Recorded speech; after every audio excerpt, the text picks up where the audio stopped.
বিসমিল্লাহির রহমানির রহিম। আসসালামু আলাইকুম। আজকে যে বিষয়টা আলোচনা করব, ক্লাস নবম ও দশম শ্রেণীর হিসাব বিজ্ঞান বিভাগের তৃতীয় অধ্যায় দুই তরফা দাখিলা পদ্ধতি বিষয় নিয়ে আমরা আলোচনা করব। তো আজকে আলোচনায় আমাদের মূল বিষয় থাকবে ডেবিট আর আমাদের ক্রেডিট, যেটা আমাদের হিসাব বিজ্ঞানের প্রাণ বলা যায়। এবং অনেক ছাত্রছাত্রীর এই বিষয়টা কনফিউজ থেকেই যায়, আসলে ডেবিটটা কি, ক্রেডিটটা কি। তো আশা করতেছি আজকে আমরা ইনশাআল্লাহ এই বিষয়টা ক্লিয়ার হব। তো আমরা মনোযোগ দিই, ক্লাসে মনোযোগ দিই, ইনশাআল্লাহ আমরা সবাই উপকৃত হব। তৃতীয় অধ্যায়, দুতরফা দাখিলা পদ্ধতি। সমগ্র বিশ্বব্যাপী ব্যবসা প্রতিষ্ঠানসমূহে হিসাব সংরক্ষণের জন্য নির্ভরযোগ্য, বিজ্ঞানসম্মত ও পূর্ণাঙ্গ পদ্ধতি হিসাবে দুতরফা দাখিলা পদ্ধতি প্রতিষ্ঠিত ও পরিচিত। দুতরফা দাখিলা পদ্ধতিতে অর্থ বা আর্থিক মূল্য পরিমাপযোগ্য প্রতিটি লেনদেনকে দ্বৈত সত্তা প্রকাশ করা হয়। দ্বৈত সত্তায়, অর্থাৎ দুইটি সত্তায় প্রকাশ করা হয়। ব্যবসায়ের সঠিক ফলাফল ও প্রকৃত আর্থিক অবস্থা জানার জন্য দুইতরফা দাখিলা পদ্ধতির কোনো বিকল্প নেই। তাহলে ব্যবসায়ের সঠিক ফলাফল ও প্রকৃত আর্থিক অবস্থা জানার জন্য দুতরফা দাখিলা পদ্ধতির কোনো বিকল্প নেই। এটা কিন্তু আমার কথা নয়, এটা বইয়ের কথা। তার মানে এই বিষয়টা বুঝতে হবে যে এটা কত গুরুত্বপূর্ণ একটি বিষয় আমাদের আজকে আলোচনায়। আর দুটি তরফা আমরা যখন দুই তরফা দাখিলা পদ্ধতি কোনো বিকল্প নেই, সেই ক্ষেত্রে দুই তরফা পদ্ধতি যে দুটা পক্ষ বিভক্ত হয়, সেটা কিন্তু এক ডেবিট আর ক্রেডিটকে নিয়েই। প্রতিটা বড় বড় অঙ্ক এবং ছোট অঙ্ক যেখানেই আমরা যাই না কেন, আমাদের ডেবিট আর ক্রেডিট বিষয়টা আমাদের ক্লিয়ার ধারণা থাকতেই হবে। আজকে এই অধ্যায়ে আমরা যে বিষয়গুলো আমরা দেখতে পারবো: এক, লেনদেন দ্বৈত সত্তার নীতি ব্যাখ্যা করতে পারবো। দুই তরফা দাখিলা পদ্ধতি ধারণা ও বৈশিষ্ট্য বর্ণনা করতে পারবো। দুই তরফা দাখিলা পদ্ধতির সুবিধাসমূহ ব্যাখ্যা করতে পারবো। লেনদেন জড়িত দুটি পক্ষ, অর্থাৎ ডেবিট ও ক্রেডিট পক্ষ শনাক্ত চিহ্ন করতে পারবো। এটা আমাদের খুবই গুরুত্বপূর্ণ বিষয়টি।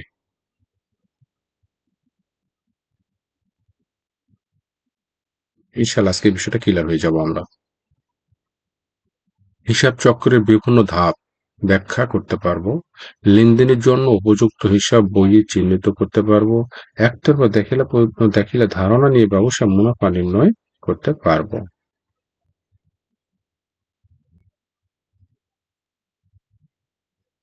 এটা একটা হিসাব চক্র, আসলে ধারাবাহিকতা কিভাবে শুরু হয় এবং কোথায় যে শেষ হয় সেটির একটি চিত্র।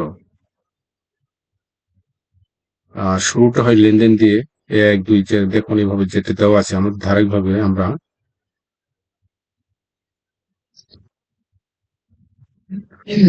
পর্যায়ক্রমে যে স্টেপ গুলো পাবো, আমরা লেনদেন শনাক্তকরণ, লেনদেন বিশ্লেষণ, এই দুটো আমরা কাজ করতেছি।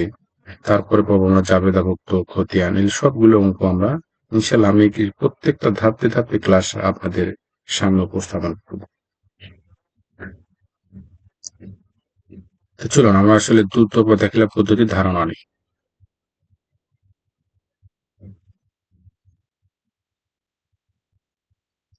ইতালির প্রসিদ্ধ গণিতবিদ লুকা পাসিওলি, অর্থাৎ হিসাব বিজ্ঞান জনক বা লুকা পাসিওলি, আধুনিক হিসাব বিজ্ঞানের জনক হচ্ছে লুকা পাসিওলি। 1494 খ্রিস্টাব্দে আর্থিক ঘটনাবলী সঠিক ও সুচারুভাবে লিপিবদ্ধ করার একটি পদ্ধতি বর্ণনা করেন। উক্ত পদ্ধতি দুতরফা দেখিলা পদ্ধতি নামে পরিচিতি। দুতরফা দেখিলা পদ্ধতি হিসাব রক্ষণের একমাত্র নির্ভরযোগ্য, বিজ্ঞানসম্মত ও পূর্ণাঙ্গ পদ্ধতি হিসাবে প্রতিষ্ঠিত। এই পদ্ধতিতে প্রতিটি লেনদেনের দ্বৈত সত্তার কথা উল্লেখ করা হয়েছে। প্রতিটি লেনদেনে ২ বা ততোধিক হিসাব খাত থাকে। এই হিসাব খাতগুলো দ্বৈত সত্তায় লিপিবদ্ধ করা হয়। একটি হলো ডেবিট, অপরটি হলো ক্রেডিট। বিষয়টা বুঝছেন আপনারা? দ্বৈত সত্তার যে পক্ষগুলো আমরা নির্ধারণ করব দুটি, সেটা হলো একটি হলো ডেবিট, একটি হলো ক্রেডিট। সুতরাং দ্রুতভাবে দেখালে পদ্ধতির মাধ্যমে লেনদেনের দুটি পক্ষ অর্থাৎ ডেবিট ও ক্রেডিট পক্ষ লিপিবদ্ধ করা হয়। দুই তরফা যাবতীয় লেনদেন যেটা আসবে আমাদের কাছে তা আমরা ডেবিট ও ক্রেডিট পক্ষ লিপিবদ্ধ করা হয়। এই পদ্ধতিতে প্রতিটি ডেবিট লিখনের জন্য সমান অর্থে ক্রেডিট লিখন হবে। বিষয়টা বুঝছেন? এই পদ্ধতিতে প্রতিটি ডেবিট লিখনের জন্য সমান অর্থে ক্রেডিট লিখন হবে। অর্থাৎ আমরা যে লেনদেনগুলো দুতরফা পদ্ধতি যে লেনদেনগুলো আমরা পাবো সেটা ডেবিট ক্রেডিট করার সময় আমাদের খেয়াল রাখতে হবে ডেবিটে যে পরিমাণ টাকার অ্যামাউন্ট লিখবো ঠিক ক্রেডিটও সেই পরিমাণ টাকার অ্যামাউন্টটা লিখতে হবে। ফলে বছরে যে কোনো সময় হিসাবে মোট ডেবিট টাকার অঙ্ক ও ক্রেডিট টাকার অঙ্ক সমান হয়। সঠিকভাবে হিসাব প্রণয়নের জন্য যে ব্যবস্থায় লেনদেন সমূহের দ্বৈত সত্তা যত লিপিবদ্ধ করা হয় তাকে দুই তরফে দেখাইলা পদ্ধতি বলে। আমরা এখানে একটা সংজ্ঞা পেয়ে গেলাম। সঠিকভাবে হিসাব প্রণয়নের জন্য যে ব্যবস্থায় লেনদেন সমূহের দ্বৈত সত্তা যথাযথভাবে লিপিবদ্ধ করা হয় তাকে দুই তরফা দেখাইলা পদ্ধতি বলে।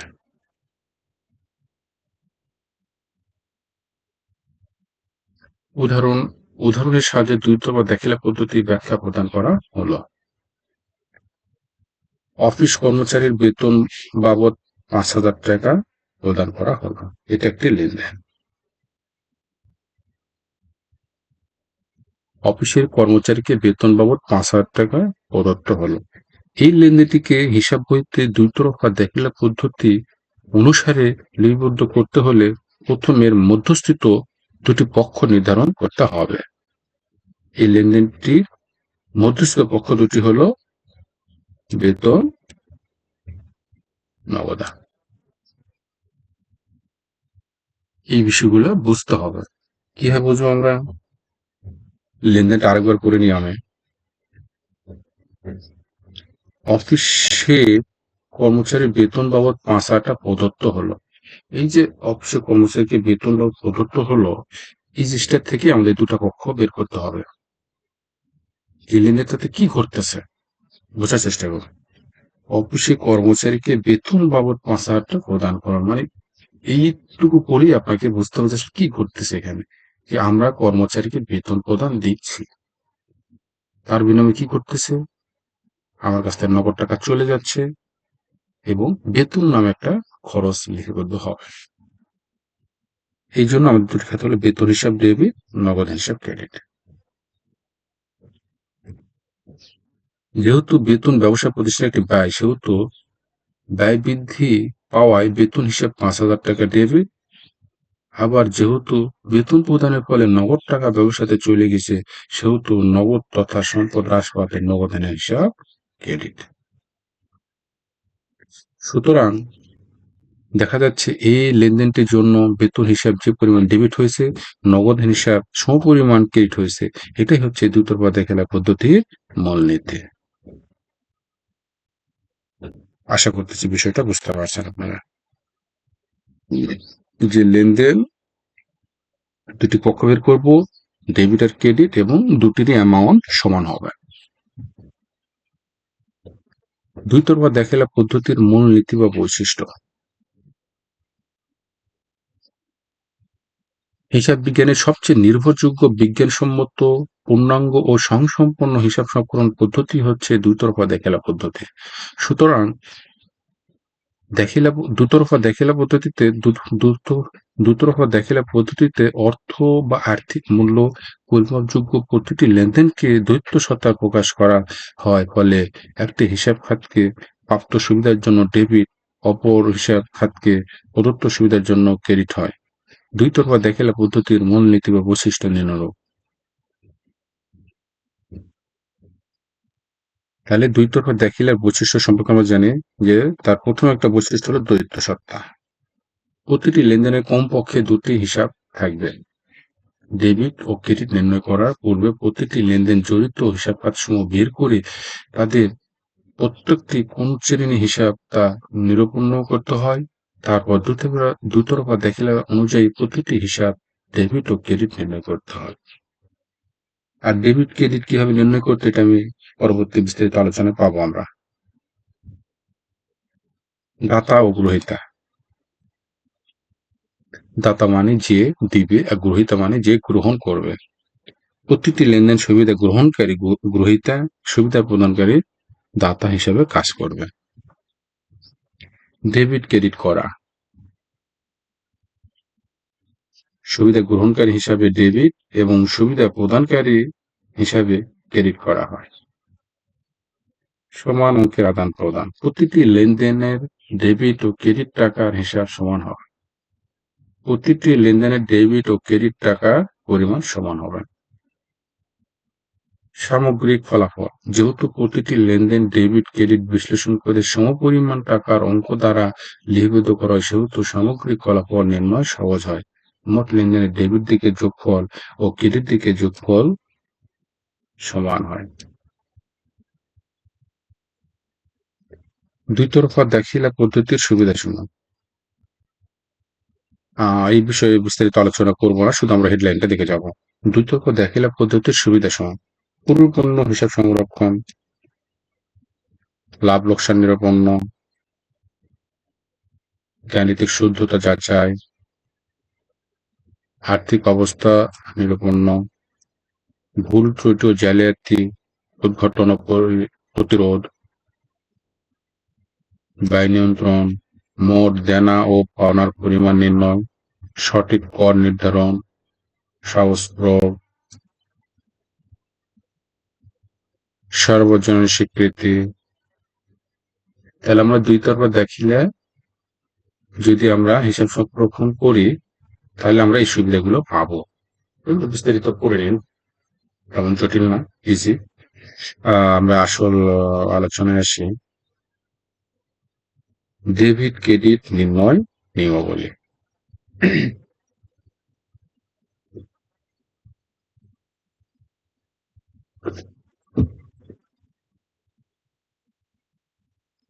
হিসাব বিজ্ঞানের প্রাণ বলা হয় ডেবিট ক্রেডিট নির্ণয় নিয়মাবলী বিষয়টি, এবং অনেক স্টুডেন্টের কাছে অনেক জটিল একটা বিষয় হয়ে দাঁড়ায়। ডেবিট আর ক্রেডিট অনেক সময় এলোমেলো হয়ে যায়। তো আজকে আশা করতেছি আমরা এটা ক্লিয়ার একটা ধারণা পাবো ইনশাআল্লাহ। পূর্বেই বলা হয়েছে দুইতরফা দেখিলা পদ্ধতিতে হিসাব রাখলে হিসাবের মোট ডেবিট ও ক্রেডিটের টাকার অঙ্ক সমান হয়। এই ধারণায় হিসাব সমীকরণের ভিত্তি। হিসাব সমীকরণের মূল উপাদানগুলো হলো সম্পদ, দায় ও মালিকানা সত্ত্ব। অর্থে বলা যায় আমরা ব্যবসায়ে নিম্নোক্ত ধরনের হিসাব দেখতে পাই: সম্পদ, দায়, মালিকানা সত্ত্ব, আয়, ব্যয়। এখানে একটা বিষয় বোঝার ব্যাপার হলো যে আমরা ব্যবসা প্রতিষ্ঠানের যত রকমের লেনদেন আছে, এই লেনদেনগুলোকে শ্রেণীবদ্ধভাবে সাজালে আমরা এই 5টি ধাপে পাবো। একটা হচ্ছে সম্পদ হবে, অথবা দায় হবে, অথবা মালিকানা সত্ত্ব হবে, অথবা আয় হবে, অথবা ব্যয় হবে।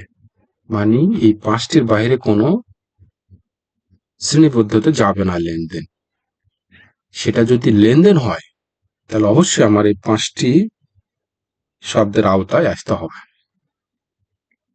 আচ্ছা, বিভিন্ন চেইনের হিসাবে ডেবিট ক্রেডিট নির্ণয়ের পদ্ধতি নিচে বর্ণনা করা হলো। চলুন আমরা এই বিষয়টি আলোচনা করি। দেখুন, আমি যে একটু বললাম যে ৫টি ধাপ, সেটাই কিন্তু এখানে আছে। এই যে সম্পদ, দায়, মালিকানা সত্ত্ব, রেভিনিউ আয়, আর হচ্ছে ব্যয়।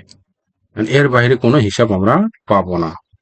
তো যদি ৫টি জিনিসকে আমরা ডেবিট ক্রেডিট করা শিখি, ইনশাল্লাহ আমার মনে হয় না কখনো ডেবিট ক্রেডিট নিয়ে আপনাদের ঝামেলা হবে। প্রথমে আমরা সম্পদ নিয়ে আলোচনা করি। সম্পদ কি আমরা কিন্তু জানি। সাধারণ ভাষায়, ব্যবসায়িক ভাষার বাইরেও যদি বলি আমরা, পারিবারিক ভাবে, সামাজিক ভাবে, যে একটা মানুষের সম্পদ কোনগুলো? বাড়ি, দালান কোঠা, স্বর্ণ, সম্পদ, তার বাড়ির ফার্নিচার, জমি জমা, গাছ ইত্যাদি। এটা হচ্ছে পারিবারিক বা সামাজিক ভাবে সম্পদ। ঠিক তেমনি আমি বলছি এর আগে আলোচনায় যে ব্যবসার একটা আলাদা সত্তা আছে। তো সত্তা বা ব্যবসা রয়েছে, ওই জিনিসটাই সম্পদ, কিন্তু ব্যবসার নামে সেটিগুলো ফিক্সড করা থাকবে। ব্যবসার নামে দালান কোঠা থাকতে পারে, জমি জমা থাকতে পারে, কলকব্জা থাকতে পারে, গহনাও থাকতে পারে। এগুলো হলো ব্যবসায়ের সম্পদ। অর্থাৎ এটুকু বোঝা যায় যে মানুষের সম্পদ আর ব্যবসায়ের সম্পদ একই রকম। তাই যদি আমরা বুঝতে পারি যে সম্পদ কোনগুলো, তাহলে আমরা সম্পদ বিষয়ে ডেবিট ক্রেডিট আমরা বুঝতে পারবো। লেনদেনের ফলে সম্পদ বাড়তে পারে বা কমতে পারে। যেমন আসবাবপত্র ক্রয় করা হলো সম্পদ বৃদ্ধি, এবং বিক্রয় করা হলো হ্রাস পায়। সম্পদ বৃদ্ধি পেলে ডেবিট, সম্পদ হ্রাস পেলে ক্রেডিট। একদম এই বিষয়টি আমরা শুধু এই সামান্য একটি কথা আমরা ক্লিয়ার হয়ে যাব। সম্পদ বৃদ্ধি পেলে ডেবিট, সম্পদ হ্রাস পেলে ক্রেডিট। কিন্তু আপনাকে বুঝতে হবে কোনগুলো সম্পদ। যেটা একটু আগে আমি বললাম যে আসলে কোনগুলো সম্পদ, একদম ইজি। মানব জীবনে যেগুলো সম্পদ, ব্যবসায়িক জীবনে ওটাই সম্পদ। তাহলে সম্পদ বৃদ্ধি পেলে ডেবিট, সম্পদ হ্রাস পাইলে ক্রেডিট। এটা মাথায় আপনাদের পাসওয়ার্ডে সেট করে নেন, যাতে কখন ডিলিট না হয়। দেখুন এখানে ছকের আকারে আবার বুঝে দিছে, সম্পদ বৃদ্ধি ডেবিট,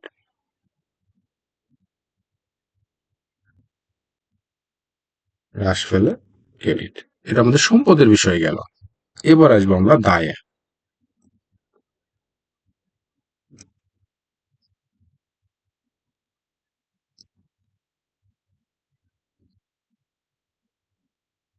দায়, তাই বিষয়টা কি? আসলে আমাদের এই ব্যবসায়িক লেনদেনগুলো, আমি এর আগে বলছি, মানব জীবনের বাস্তবতার সাথে মিল আছে, এবং প্রতিটা মানুষের সঙ্গেই মিল আছে। আমাদের প্রত্যেকটা মানুষের সম্পদ আছে, দায় আছে। ঠিক তেমনি ব্যবসায়েরও দায় আছে, সম্পদ আছে। তাহলে দায় কি? অর্থাৎ দেনা। আর মানুষের দেনা কোনগুলো? মানুষ যদি কোনো কেউ ঋণগ্রস্ত হয়, বলে আমার অনেক দেনা, অনেক দায়, সেম এই জিনিসটা ব্যবসায়েরও। যদি কোথাও ঋণ থাকে, কোনো পাওনাদার থাকে, পরিশোধ করতে হবে, সেইগুলোই দায়। তাহলে সম্পদের মতোই লেনদেনের ফলে দায় বৃদ্ধি বা হ্রাস পেতে পারে। যেমন ব্যাংক থেকে ঋণ নিলে দায় বৃদ্ধি পায়, আবার ঋণের কিস্তি পরিশোধ করলে দায় হ্রাস পায়। সম্পদের সাথে দায়ের সম্পর্ক বিপরীত। দেখান, সম্পদের সাথে গুরুত্বপূর্ণ একটা কথা বলছেন। সম্পদের সাথে দায়ের সম্পর্ক বিপরীত।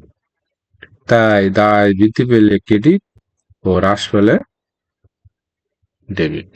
মজার ব্যাপার, বোঝার চেষ্টা করে। সম্পদ যেখানে বৃদ্ধি পেলে ডেবিট হয়, সেখানে দায় বৃদ্ধি পেলে ক্রেডিট হয়।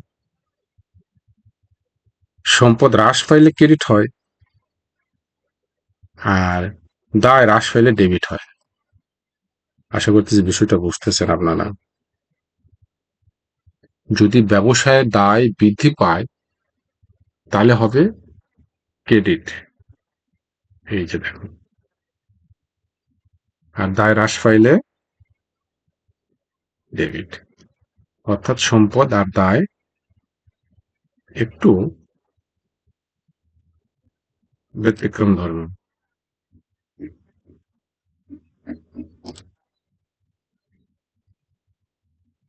মানে পুরোটাই উল্টো।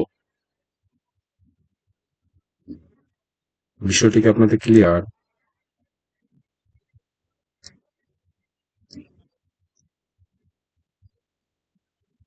আমরা যদি সম্পদ বুঝতে পারি, দায়ও কিন্তু বুঝতে পারবো। সম্পদ বৃদ্ধি পাইলে ডেবিট, সম্পদ হ্রাস পাইলে ক্রেডিট। তার ঠিক উল্টোটাই দায়।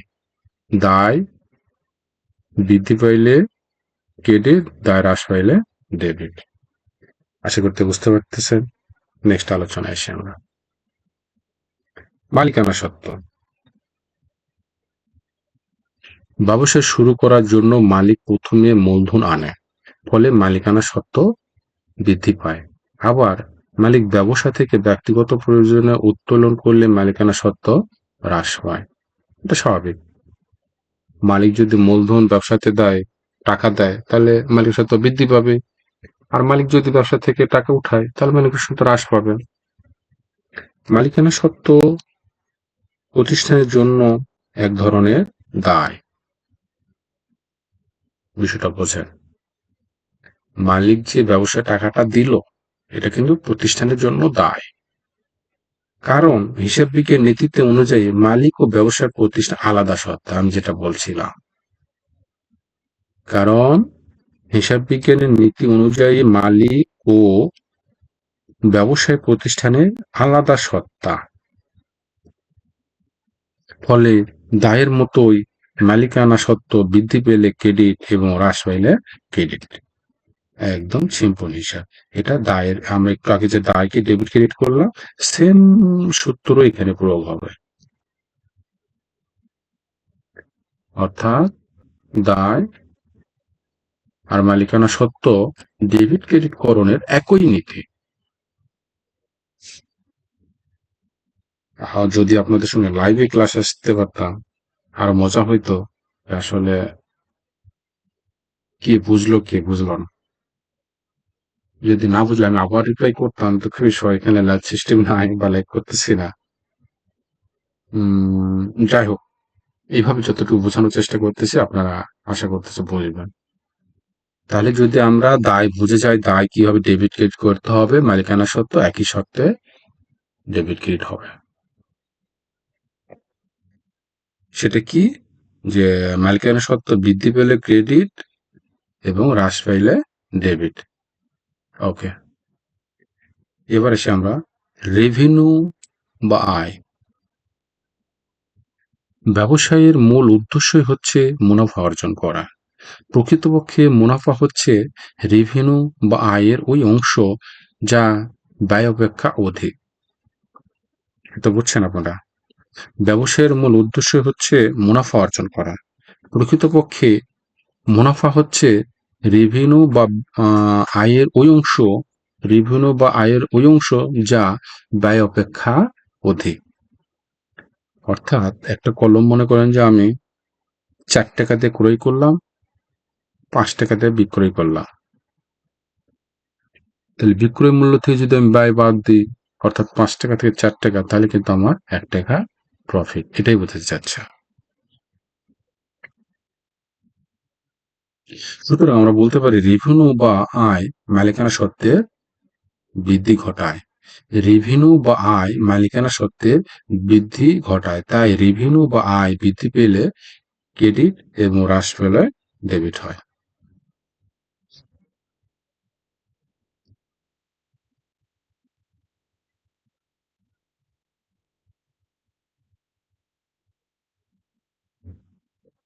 তাই রেভিনিউ, আয় বৃদ্ধি পেলে ক্রেডিট এবং হ্রাস পাইলে ডেবিট। এগুলো মনে রাখতে হবে কিছু কিছু পয়েন্ট। যে একজন যদি কিলার মানে বেসিক ভাবে না বুঝতে পারে, শুধু এটুকু মনে রাখলে হবে। রেভিনিউ মানে আয়, আয় বৃদ্ধি পেলে ক্রেডিট, হ্রাস পেলে ডেবিট। আর যারা বেসিকলি ভাবে ভিতরে বুঝতে যদি চান তাহলে জিনিসগুলো বারবার রিপ্লাই করতে হবে, বারবার করতে হবে। এবার আমরা আসি শেষ ধাপে, বাই। বাই রেভিনিউ বা আয়ের বিপরীত। বাই রেভিনিউ বা আয়ের বিপরীত। রেভিনিউ বা আয় যেহেতু মালিকানা সত্ত্বের বৃদ্ধি ঘটায়, তাই ব্যয়ের ফলে মালিকানা সত্ত্বের হ্রাস ঘটায়।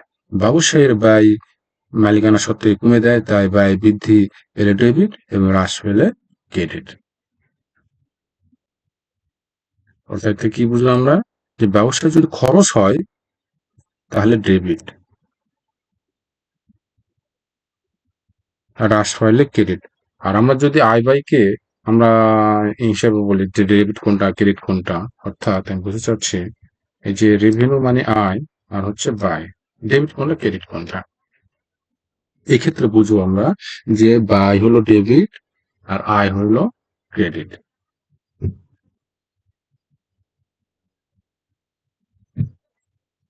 তো আশা করতেছি বুঝাতে পারছি। আর যদি না ক্লিয়ার হন বা বুঝতে না পারেন, আসলে ভিডিওতে কমেন্ট বা কোন বিষয়টা বুঝতেছেন না বললে আমি ইনশাল্লাহ রিপ্লাই করার চেষ্টা করব। আচ্ছা, এখানে কি বলছে, লেনদেনের দুতরফা দেখালা পদ্ধতির প্রভাব উদাহরণ সাহায্যে ব্যাখ্যা করা হলো। হ্যাঁ, এটা একটা অঙ্ক দিচ্ছে, আমরা এই অঙ্কটা যদি আলোচনা করে আরো ক্লিয়ার হয়ে যাব আসলে ডেবিট কার্ড কিভাবে হচ্ছে। সবাই সঙ্গেই থাকুন।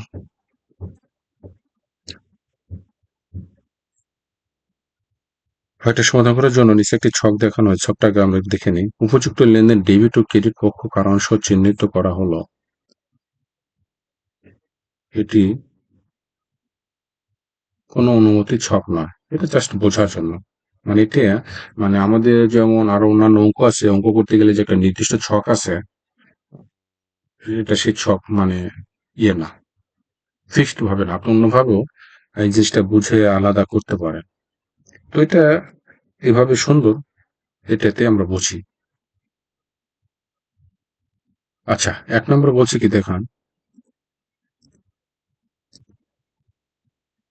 জনাব হাসান নগদ 50,000 টাকা মূল্যস্বরূপ এনে ব্যবসা শুরু করলেন। 1 নম্বর। এখন নগদান হিসাব ডেবিট, মূলধন হিসাব ক্রেডিট, টাকার পরিমাণ কিন্তু এক হবে। এখানে বোঝানো হয়েছে যে প্রতিষ্ঠানের নগদ অর্থ সম্পদ বৃদ্ধি পাওয়ায় নগদান হিসাব ডেবিট, অন্যদিকে মালিকের প্রতিষ্ঠান নগদ অর্থ আনয়ন করায় মালিকানা সত্ত্ব বেড়েছে, তাই মূলধন হিসাব ক্রেডিট। আপনারা লেনদেনে করার পর বুঝবেন আসলে ব্যবসা কি ঘটতেছে, অর্থাৎ কি আসতেছে আর কি যাচ্ছে, কি যাচ্ছে। তো দেখুন, জনাব হাসান যেহেতু নগদ এত টাকা মূল্যস্বরূপ এনে ব্যবসায় শুরু করলেন, তার মানে সে ব্যবসা টাকাটা দিচ্ছে, আমার নগদ আসতেছে, এই জন্য এখানে নগদান হিসাব ডেবিট। আর দ্রুততর দেখালে পদ্ধতি আরেকটা পক্ষ, সেটা হলো মূলধন হিসাব ক্রেডিট। যে প্রথমে মালিক যে ব্যবসাটা শুরু করে যে টাকা দিয়ে, সে টাকাটাকে আমরা মূলধন বলে। আচ্ছা, 2 নম্বরে আসি, দেখি অফিসের জন্য আসবাবপত্র ক্রয় করা হলো 5,000 টাকা। দেখেন এখানে বোঝার ব্যাপার, অফিসের জন্য 5,000 টাকা ক্রয় করা হলো, অফিসের জন্য আসবাবপত্র ক্রয় করা হলো 5,000 টাকা। তার মানে আমি আমার প্রতিষ্ঠান আসবাবপত্র আসতেছে, বিনিময়ে কি যাচ্ছে, 5,000 টাকা চলে যাচ্ছে। তাহলে দেখুন, আসবাবপত্র হিসাব ডেবিট, আমরা কোম্পানিতে আসবাবপত্র আসতেছে, আর নগদ টাকা চলে গেছে, এই জন্য নগদান হিসাব ক্রেডিট, 5,000 টাকা। আসবাবপত্র ক্রয়ের ফলে প্রতিষ্ঠানে একদিকে আসবাবপত্র নামক সম্পদ বৃদ্ধি পেয়েছে এবং অন্যদিকে নগদ অর্থ হ্রাস পেয়েছে, তাই আসবাবপত্র হিসাব ডেবিট, নগদান হিসাব ক্রেডিট। একদম সোজা। আচ্ছা, আমরা 3 তারিখে যাই, কর্মচারীর বেতন প্রদান। দেখুন কিভাবে টাকা চলে যাচ্ছে, প্রধান ভাগে টাকা চলে যাচ্ছে, এখানে শিওর যে আপনার নগদান ক্রেডিট। কি বাবদ যাচ্ছে, বেতন বাবদ, বেতন হিসাব ডেবিট। এই যে দেখুন এখানে দেখে নিন, বেতন হিসাব ডেবিট, নগদান হিসাব ক্রেডিট, 6,000 টাকা। বেতন প্রদানের ফলে খরচ বৃদ্ধি পাওয়ায় বেতন হিসাব ডেবিট, অন্যদিকে নগদ অর্থ হ্রাস পাওয়ায় নগদান হিসাব ক্রেডিট।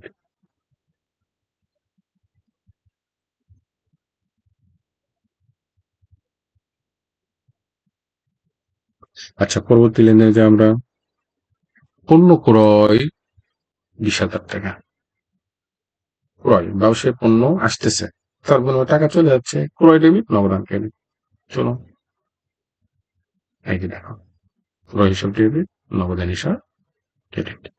20,000 টাকা পণ্য ক্রয় করাতে ব্যয় বৃদ্ধি পেয়েছে, ফলে ক্রয় ডেবিট, অন্যদিকে নগদ অর্থ হ্রাস পাওয়ায় তা ক্রেডিট।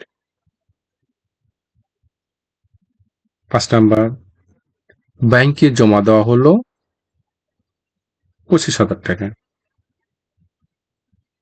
টাকাটা ব্যাংকে যাচ্ছে, তাহলে ব্যাংক ডেবিট। টাকাটা যাচ্ছে কোথায় থেকে? আমার ক্যাশ থেকে, অর্থাৎ নগদান ক্রেডিট। দেখুন, ব্যাংক হিসাব ডেবিট, নগদান হিসাব ক্রেডিট। ব্যাংকে নগদ অর্থ জমা দেওয়ায় ব্যাংকের ব্যালেন্স বৃদ্ধি পেয়েছে, ফলে ব্যাংক হিসাব ডেবিট, অন্যদিকে নগদ অর্থ হ্রাস পাওয়ায় তা ক্রেডিট। 6 তারিখে দেখি আমরা, পণ্য বিক্রয় করা হলো 18,000 টাকা। তাহলে বিষয় দেখুন, পণ্য বিক্রয় করা হলো 18,000 টাকা, তো আমি বিক্রয় করছি, আমার কাছে টাকা আসতেছে, তাহলে নগদান ডেবিট, বিক্রয় হিসাব ক্রেডিট। তো 7 তারিখে, বিজ্ঞাপন বাবদ চেক প্রদান করা হলো 7,000 টাকা। বিজ্ঞাপন বাবদ চেক প্রদান করা হলো 7,000 টাকা। বিজ্ঞাপন একটা খরচ, এর জন্য বিজ্ঞাপন ডেবিট, আর চেক প্রদান করার জন্য আমরা একটু দেখে আসি। হ্যাঁ, এই যে বিজ্ঞাপন খরচ হিসাব ডেবিট, ব্যাংক হিসাব ক্রেডিট। বিজ্ঞাপন বাবদ খরচ বৃদ্ধি পাওয়ায় তা ডেবিট, অন্যদিকে ব্যাংক থেকে টাকা পরিশোধ করার সম্পদ হ্রাস হওয়ার ব্যাংক হিসাব ক্রেডিট। এখন কথা হচ্ছে, আমি চেক প্রদান করলাম, ব্যাংক ক্রেডিট কেন হলো? বিষয়টা হলো, আমি যদি কাউকে চেক প্রদান করি, চেকটা নিয়ে যে কি করবে? সে ঘরে রাখবে না, সে আমার ব্যাংক অ্যাকাউন্ট থেকে টাকাটা উঠে নেবে, এই জন্য ব্যাংক হিসাবটা ক্রেডিট, অর্থাৎ আমার ব্যাংকে যে টাকাটা জমা আছে সেখান থেকে টাকাটা কমে যাচ্ছে। আর বিজ্ঞাপন একটি খরচ, ব্যয়, খরচ বা ব্যয় হইলে ডেবিট, আর ব্যাংক ব্যালেন্স কমে যাচ্ছে, তাই ক্রেডিট।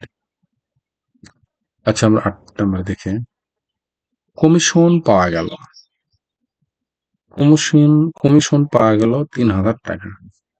পাওয়া গেল মানে কি পাচ্ছি? আমরা টাকা পাচ্ছি, আমাদের কাছে টাকা আসতেছে, তাহলে নগদান ডেবিট। কোন খাত থেকে আসছে, কি বাবদ আসছে? এটা কমিশন বাবদ আছে, কমিশন ক্রেডিট। আর আয় হইলে ক্রেডিট, এটা তো আমরা আগেই জানছি। চলো,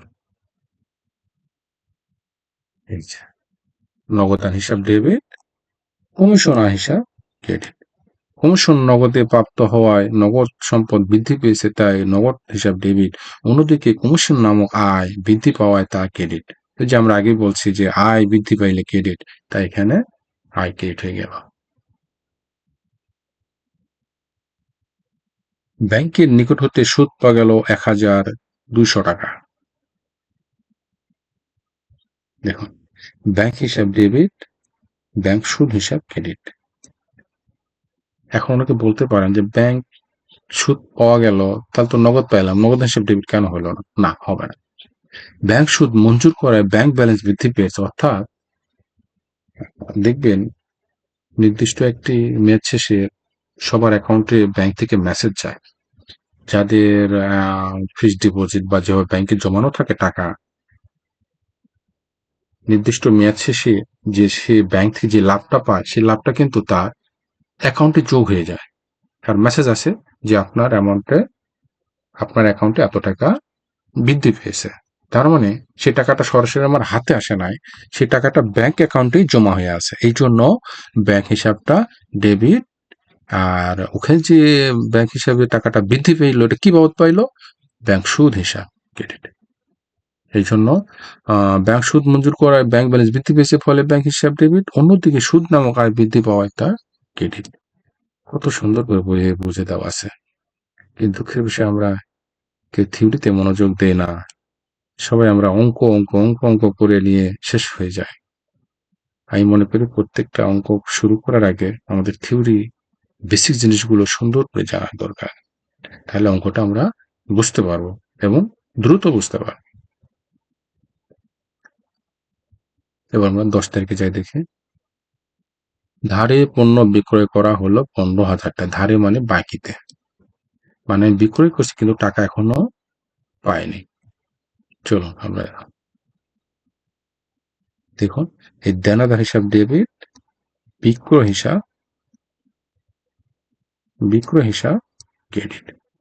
বিক্রয় করতেছে, পণ্য আমার কাছ থেকে চলে যাচ্ছে, যেন বিক্রয় ক্রেডিট। কিন্তু দেনাদার হিসাব ডেবিট হলো কেন? দেনাদার অর্থ হচ্ছে প্রাপ্য হিসাব, অর্থাৎ আমি পাবো টাকাটা, এখনো পাই নাই কিন্তু পাবো, এই জন্য এটা দেনাদার হিসাবে, অথবা আপনারা প্রাপ্য হিসাবও লিখতে পারেন। তাহলে ধারে বিক্রয়ের ফলে দেনাদার হতে অর্থ আদায়ের অধিকার পাওয়ায় দেনাদার নামক সম্পদ ডেবিট, এবং অন্যদিকে বিক্রয়ের ফলে আয় বৃদ্ধি পাওয়ায় বিক্রয় হিসাব ক্রেডিট। ভাড়া বাবদ চেক প্রদান করা হলো ৬,০০০ টাকা। ভাড়া বাবদ চেক প্রদান করা হলো ৬,০০০ টাকা। দেখুন, ভাড়া আমরা প্রদান করতেছে, ভাড়া হিসাব ডেবিট, আর চেক প্রদান কারণে ব্যাংক হিসাব ক্রেডিট হবে আমাদের। এই যে ভাড়া হিসাব ডেবিট, ব্যাংক হিসাব ক্রেডিট। ব্যাংক কেন ক্রেডিট? এই যে ভাড়া বাবদের যে চেকটা আমি ইস্যু করলাম, যে ভাড়াটা আমার কাছ থেকে পাবে, সে ব্যাংক থেকে টাকাটা উঠে নেবে। যে ভাড়া পরিশোধের ফলে খরচ বৃদ্ধি পাওয়ায় ভাড়া হিসাব ডেবিট, অন্যদিকে চেক প্রদানের ফলে ব্যাংক ব্যালেন্স হ্রাস পাওয়ায় ব্যাংক হিসাব ক্রেডিট। ১২ নম্বর, ব্যবসায়ের প্রয়োজনে ব্যাংক হতে উত্তোলন ৮,০০০ টাকা। ব্যবসায়িক প্রয়োজনে মনে রাখবেন। তো যেহেতু ব্যবসায়িক প্রয়োজনে আমি উঠে নিয়েছি টাকাটা, সেটা আমার ক্যাশে জমা হবে, নগদান হিসাব ডেবিট। যেহেতু ব্যাংক ব্যালেন্স কমে গেছে, এই জন্য ব্যাংক হিসাব ক্রেডিট। ব্যবসার প্রয়োজনে ব্যাংক হতে নগদ অর্থ উত্তোলন করায় নগদ অর্থ বৃদ্ধি পেয়েছে, ফলে তার ডেবিট। অন্যদিকে ব্যাংক ব্যালেন্স হ্রাস পাওয়ায় ব্যাংক হিসাব ক্রেডিট। তো আশা করতেছি আপনারা সবাই বুঝতে পারছেন। আর একটি আলোচনায় শুনে যে শুধু বোঝা যাবে তা না, আপনাদের এই বিষয়গুলো বাসায় আবার প্র্যাকটিস করতে হবে এবং খাতায় লিখতে হবে। যদি বুঝতে অসুবিধা হয়, আপনার ক্লাস টিচার বা প্রাইভেট টিচারের সঙ্গে আলোচনা করতে হবে, তাহলে বিষয়গুলো ক্লিয়ার হয়ে যাবে। সময় দিতে হবে আসলে, মানে সময় না দিয়ে বোঝার কোনো উপায় নাই। যে কোনো কাজ সফলতা অর্জন করতে গেলে আপনাকে সময় দিতে হবে, এবং 100% মনোযোগ দিয়েই সময় দিতে হবে। যেখানে আমি বুঝবো, এখান থেকে কিছু অর্জন করবো, তবে পড়ালেখা আসলে সাধনার জিনিস, সাধনা করতে হবে, জ্ঞান অর্জনই সাধনা। এরপর কি আছে, একটা কাজ আছে, এটা আপনাদের জন্য কাজ থাকলো, কাজটা করবেন আর প্র্যাকটিস করবেন। আর আমি চেষ্টা করব পরবর্তী যখন সৃজনশীল অঙ্ক সমাধান করব, সেটাতে এটা আমি নিয়ে আলোচনা করার চেষ্টা করব। তো এতক্ষণ কষ্ট করে আমার সঙ্গে থাকার জন্য ধন্যবাদ। আর যদি ভিডিও ভালো লাগে, আপনারা উপকৃত যদি হন, তো লাইক কমেন্ট করবেন যদি ভালো লাগে। আর আমার সার্থকতা ওখানে, যদি আপনারা বিষয়টা বোঝেন, উপকৃত হন। তো নেক্সট ক্লাসে আসবো ইনশাল্লাহ এইগুলো সৃজনশীল আলোচনা নিয়ে। আর আপনারা বারবার প্র্যাকটিস করবেন, আবারও বলতেছি, প্র্যাকটিসের কোনো বিকল্প নেই। হাতে লিখতে হবে, শুধু পড়েও হবে না, চোখে দেখে হবে না, খাতায় প্র্যাকটিস করতে হবে। তাহলে ইনশাল্লাহ আপনারা ডেবিট ক্রেডিট বিষয়গুলো নিয়ে সুন্দরভাবে বুঝতে পারবেন। আর আমি আবারও বারবার বলতে চাচ্ছি, বিষয়টা, প্রতিটা অঙ্কের প্রাণী হচ্ছে ডেবিট আর ক্রেডিট। এই বিষয়গুলো যদি আপনারা ক্লিয়ার ধারণা পান, তাহলে বড় বড় অঙ্কতে যেয়ে আমাদের বুঝতে সহজ হবে। তো সবাইকে ধন্যবাদ জানিয়ে আজকে এই ক্লাসটি এখানে শেষ করতেছি। সবাই ভালো থাকবেন, সুস্থ থাকবেন। আসসালামু আলাইকুম।